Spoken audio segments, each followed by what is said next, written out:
Дайыр енді мынаяғы тау, ұяғы тау, о төпебек.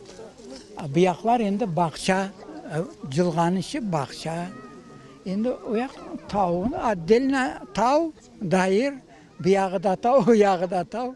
Честно говоря, у меня муж тавдаирский, я не могу сказать. Угадаладан білмеймін, но Тавдаир это вроде как лесноселье. Ну вот, над полном. Ну, Тавдаир да Тавдаир.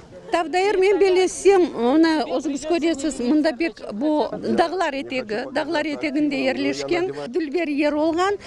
Дайыр деген сөз, мен аңлаған оледе несі, манасы оле круг.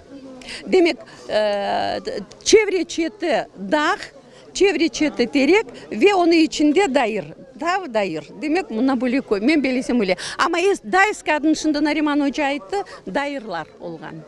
Yok, bilmiyorum. Bu koyun hesap değil. Bu koyun bu mencesine tirançık mında manası başka. Bu koy mu, Tavdair mı, Ozenbaş mı, Küçük Ozen mi, Uskut mı? Bizim halk tamirlerini bilecek. Eğer terek tamırsız kalsa o terek olmay, kure. Yaprakları tuşe, ondan ne terek olan ne ağaç. Yani biz millet olarak özümüzün tarihimizini bilmeye gerek.